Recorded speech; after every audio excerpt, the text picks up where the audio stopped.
क्या Vladimir Putin ने war plan बदल दिया है? ये सवाल इसलिए उठ रहे हैं क्योंकि 2 हफ्ते के बाद अचानक से रूस ने कीव पर मिसाइल हमले और तेज कर दिए हैं। कीव से रूसी सेना की वापसी के बाद ऐसा पहला मौका है जब रूसी सेना ने कीव को निशाना बनाया। बड़ी बात यह है कि जब रूसी मिसाइल कीव में बरस रही थी तो उस वक्त यूएन महासचिव कीव में ही मौजूद थे।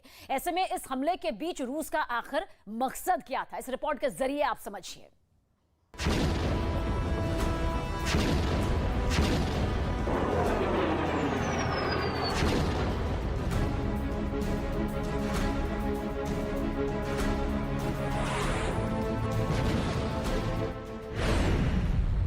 मॉस्को में विक्ट्री डे परेड की तैयारी शुरू।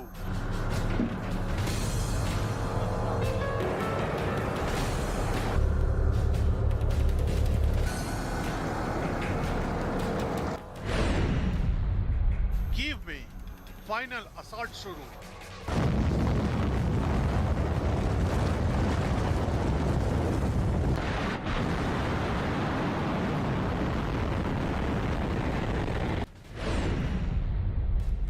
मॉस्को की रेड स्क्वायर पर जश्न की तैयारी।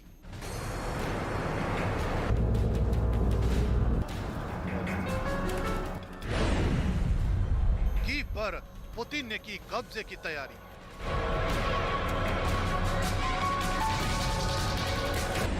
मॉस्को में 9 मई को विक्ट्री डे परेड की तैयारी चल रही है। टैंक, बख्तरबंद गाड़ियां और मिसाइल रेजिमेंट परेड की तैयारी के लिए शहर में घूम रहे हैं। हजारों सैनिक, गाड़ियां और एयरक्राफ्ट नाजियों पर जीत का जश्न मनाने के लिए 9 मई को विक्ट्री परेड की तैयारी में जुट गए हैं। मॉस्को में यह जश्न हर साल मनाया जाता है, लेकिन इस बार पुतिन चाहते हैं कि वो विक्ट्री डे के पहले यूक्रेन पर अपनी जीत का ऐलान करें, ताकि विक्ट्री डे का जोश 2 गुना हो जाए, जिसके लिए रूस को कीव पर कब्जा करना होगा।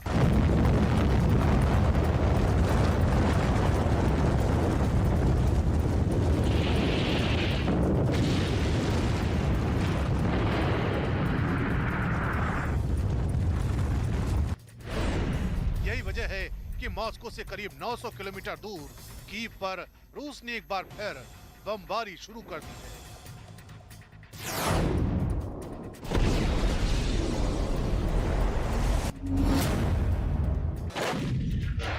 मॉस्को की सड़क पर विक्ट्री डे पर जश्न की तैयारी है तो कीव की सड़कों पर फायर फाइटर दौड़ रहे हैं। शहर के रिहायशी इलाकों में रूस के मिसाइल बरस रहे हैं। रॉकेट लॉन्चर से हमले शुरू हो गए हैं।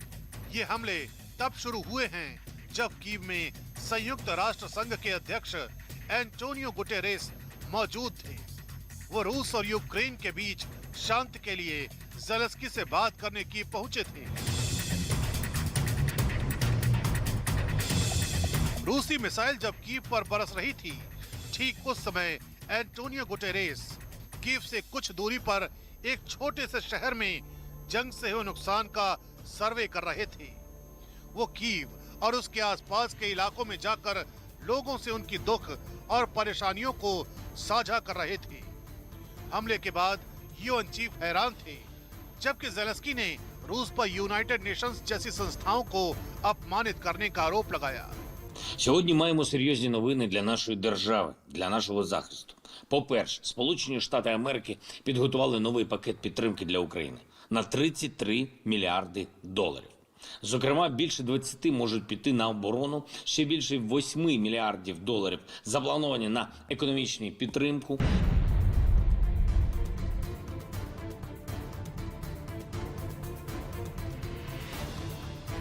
इधर कीव में रूसी मिसाइल हमले के बाद से लोग डरे हुए हैं। शहर की एक 25 मंजिला बिल्डिंग में भीषण आग लग गई। रिहायशी इमारत के 2 फ्लोर पूरी तरह तबाह हो गए।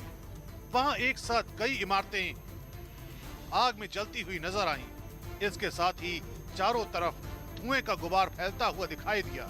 इन हमलों के थोड़ी देर बाद वहां आग को बुझाने का काम शुरू किया गया, जिसके लिए दमकल की कई टीमें लगाई गईं, क्योंकि आग एक जगह नहीं बल्कि कई जगहों पर लगी थी।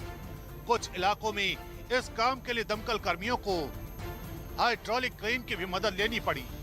बताया गया कि राहत और बचाव दल ने इन हमलों के बाद कई लोगों को जलती हुई इमारतों के बाहर निकाला।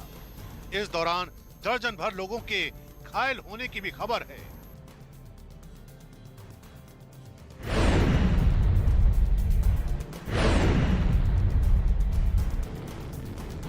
कीव पर रूस ने पिछले 2 हफ्तों से हमले बंद किए हुए थे, लेकिन अचानक यूएन प्रमुख की मौजूदगी में मिसाइल हमला करना ये दुनिया को पुतिन का संदेश है कि जब तक रूस अपने टारगेट को पूरा नहीं कर लेगा, वो ना तो युद्ध रोकेगा और ना ही दुनिया के सामने झुकेगा।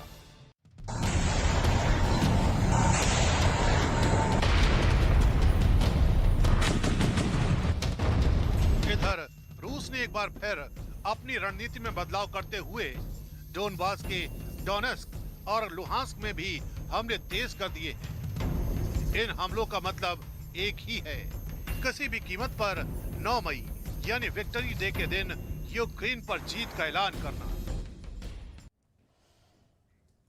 और यूक्रेन पर रूस के हमले और भी ज्यादा तेज हो गए हैं, बेहद तेजी के साथ हो रहे हैं। रूस की सेना यूक्रेन में जगह जगह जबरदस्त हमले कर रही है। रूसी सेना के निशाने पर यूक्रेन के कई बड़े शहर हैं जिन पर रूस पूरी तरह अपना झंडा लहराना चाहती है, पूरी तरह से काबिज होना चाहती है। वो कौन से शहर हैं जहां सबसे ज्यादा बर्बादी मची हुई है, मैप के जरिए अब आपको दिखाने जा रहे हैं। ये पूरा मैप यहां पर आप गौर से देखिए। देखिए ये जो सफेद हिस्सा आप देख रहे हैं ये पूरा यूक्रेन है, जो ये पूरा ऑरेंज हिस्सा देख रहे हैं वो रूस का है। लेकिन वो कौन से शहर है? खैरसोन जहां पर तबाही मची हुई है, पोप्साना का जिक्र कर ले, मारियोपोल का अगर जिक्र कर ले, खार्किव को आप देख लीजिए, इज्यूम जो कि सटा हुआ है, रुबीजे जहां पर लगातार हमले यहां पर और भी तेज हो गए, और उसके बाद डोनेस्क, साथ ही सेवरा डोनेस्क। ये वो इलाके हैं, ये वो शहर हैं जो बड़े शहर हैं जहां से आर्थिक तौर पर, सांस्कृतिक तौर पर, राजनीतिक तौर पर, सामाजिक तौर पर मजबूती यूक्रेन को मिलती रही है और इन्हें निशाना किस तरह से रूसी सेना बना रही है। और ये वो शहर है जहां से सबसे ज्यादा बर्बादी की तस्वीरें